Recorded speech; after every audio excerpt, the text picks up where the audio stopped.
சுற்றந்தாழல் காக்கை கரவா கரைந்துண்ணும் ஆக்கமும் அந்நீரார்க்கே உள. குறளெனும் மனுநூல் திருவள்ளுவரெனும் மாதானு பங்கி. விளக்கம்: காகம் தனக்கு கிடைத்த உணவை மறைக்காமல் தனது சுற்றத்தை கூவி அழைத்து உடனிருந்து உண்ணும். அதுபோலவே ஆக்கமும் அத்தகைய இயல்பு உடையவருக்கு மட்டுமே உண்டு. இதை ஒரு வார்த்தையில் சுருக்கமாக சொல்ல வேண்டுமானால் காகமும் ஆக்கமும். இது அடுத்து வருகின்ற ஒளிப்பதிவில் காகமும் ஆக்கமும் பற்றி ஓர் எடுத்துக்காட்டுடன் வேடிக்கையாக காண்பிக்கப்படுகிறது. நன்றி, வணக்கம். வாழ்க்கையில வேதனை தாங்க முடியலையே, ஏன் என்ன படைச்சங்கன்னு கேட்டாராம். அதுக்கு ஆண்டவர் சொன்னாராம், மகனே ஏன் இப்படி கதற, காக்காவை கவனிச்சு பாருன்னு சொன்னாராம். அப்பதான் இவன் காக்காவை கவனிச்சு பார்த்தான். காக்கா விவசாயமும் பண்றது இல்ல, அறுவடையும் பண்றது இல்ல, உடம்புடையா சேர்த்து வைக்கவும் இல்ல.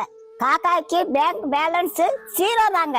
அதுக்கு பேங்க் அக்கௌண்டே கிடையாதுங்க. நமக்கு கடனும் கிடையாது, சுகர் பிரஷர் வியாதியும் கிடையாது. காக்கா யாராவது சாப்பாடு கொடுத்தா தனியா சாப்பிடாதுங்க. சித்தப்பாங்க ஓடிவாங்க, பெரியப்பாங்க ஓடிவாங்க, என் மச்சாங்க ஓடிவா, என் மாப்பிள்ளைங்க ஓடிவா, இந்த மகராச சோர்த்தராரு எல்லாரும் ஓடிவாங்க அப்படின்னு கூப்பிடும். கடைக்கு முன்னால ஒரு 100 ரூபாய் கிடந்துச்சு. இப்படி சுத்தமுட்டும் பார்த்துட்டு ரூபாய காலில் போட்டு மீச்சிட்டு இப்படியே நின்னுட்டாரு. அரை மணி நேரம் இப்படியே பாத்துக்கிட்டே இருந்தாரு. யாரும் பாக்கலன்னு உடனே எடுத்து பாக்கெட்ல வச்சுக்கிட்டாரு. யாரோ கடைக்கு வந்தவங்க விட்டுட்டு போன காசு தானே அது. இதுதான் மனுஷன் வெள்ளையா இருக்கான், அவன் இருதயம் பாலும் கிணறுங்க. காக்கா கருப்புங்க, அது மனசு ரொம்ப வெள்ளைங்க.